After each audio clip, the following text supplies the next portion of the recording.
Something feels different in NASCAR right now, and if you have been paying close attention, you have probably sensed it too. There is a tension building in the garage that goes beyond just race results. It is about futures, decisions, and careers reaching critical turning points. Today we are covering two major stories that are shaking up the NASCAR world, and they are connected in a way that makes the whole situation even more fascinating. What is happening right now is the kind of thing fans will look back on years later and say, that is exactly when everything started to change. Let us start with something that honestly feels surreal to say out loud.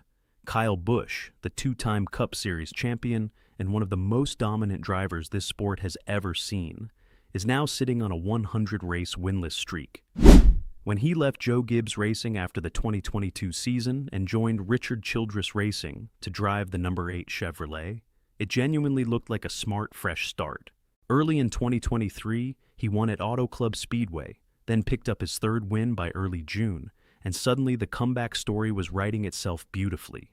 But since that point, there has been nothing.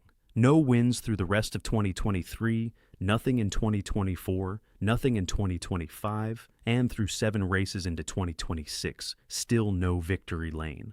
To understand how significant this drought really is, his previous longest winless stretch was only 36 races back, between 2016 and 2017. This current run is nearly 3 times longer and represents something completely different in scale. The problems go beyond just wins, too. Through 7 races this season, he sits 24th in points with a best finish of only 12, and he has not recorded a single top 8 result yet. Something that has never happened this early in any of his previous 21 Cup seasons, even during the difficult stretches of his career. The bigger picture makes it even harder to ignore. His remarkable 19-year consecutive streak of winning at least 1 race per season ended in 2024. He missed the playoffs that same year for the first time since 2012, missed again in 2025, and heading into 2026, he is nowhere near contention through the early weeks of the season. Here is where the situation becomes genuinely uncomfortable. Kyle Busch is currently in a contract year with Richard Childress Racing, and he turns 41 years old in May. The question being asked around the sport is no longer simply whether he can win again. It is whether he will even have a Cup Series seat in 2027. Age by itself is not the issue, because we have seen drivers compete at a high level well into their 40s. The real problem is a combination of performance and the reality that Richard Childress Racing has not operated at the same level as the top powerhouse teams for quite some time, even before Kyle arrived there. So, the argument that the situation is bigger than just one driver does carry some weight. But NASCAR does not slow down for anyone. And with silly season shaping up to be far more chaotic this year than it was in 2025, when only 2 full-time rides changed hands, the pressure is mounting fast. Bristol Motor Speedway is coming up next on the schedule, a track where Kyle Busch has won 8 times on the concrete surface. If there is a place where he can change the narrative, Bristol is it.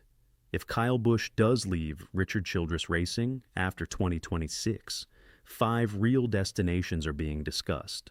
The first is simply staying right where he is. Based on everything happening right now, that seems unlikely. But it is not completely off the table if some consistency can be found before the season runs out. The second option is Spire Motorsports, and this one makes a significant amount of sense. Carson Hocevar is locked into the number 77 Chevrolet long-term, but the rest of the lineup is far from settled. Michael McDowell is also 41, and Daniel Suarez joined from Trackhouse Racing in a prove-it situation after a career that produced only 2 wins across multiple strong organizations. The important connection here is that Kyle Busch sold Kyle Busch Motorsports to Spire after 2023 and has already been racing and winning with them in the Truck Series. There is existing history and chemistry there, and with his son Brexton Busch working his way up through the ranks, this could develop into a meaningful long-term family situation.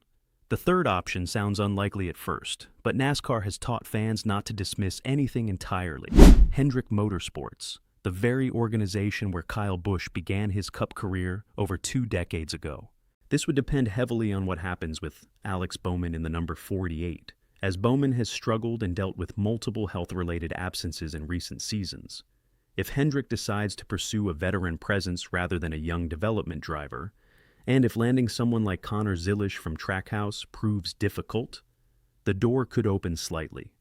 It is also worth noting that HendrickCars.com has already been sponsoring Kyle Busch in the Truck Series through Spire, which creates at least a thread of connection.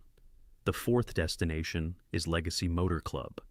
A return to Toyota through 23 Once Racing, co-owned by Denny Hamlin, would have made tremendous sense, but that path appears closed with Riley Herbst holding the number 35 seat for 2026, and Corey Heim expected to step in for 2027. However, Legacy Motor Club, backed by Toyota and led by Jimmy Johnson and Richard Petty, is planning an expansion to 3 cars in 2027.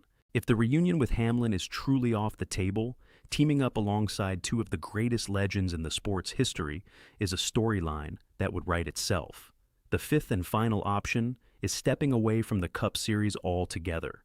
Not a full retirement from racing, since Kyle has made clear he still wants to chase a Truck Series championship, but a deliberate shift in focus away from the premier level. In that scenario, he would instantly become a championship favorite in the Truck Series, particularly with Spire Motorsports. But realistically, that is probably not what most fans want to see. And it is likely not what Kyle himself wants either, because there still seems to be something left to prove. This entire situation is not simply about a winless streak. It is about the future of one of the greatest drivers of this generation, and whether there is still one more chapter left in him. Is this the beginning of a quiet exit from the sport's highest level, or is it the setup for one final comeback story?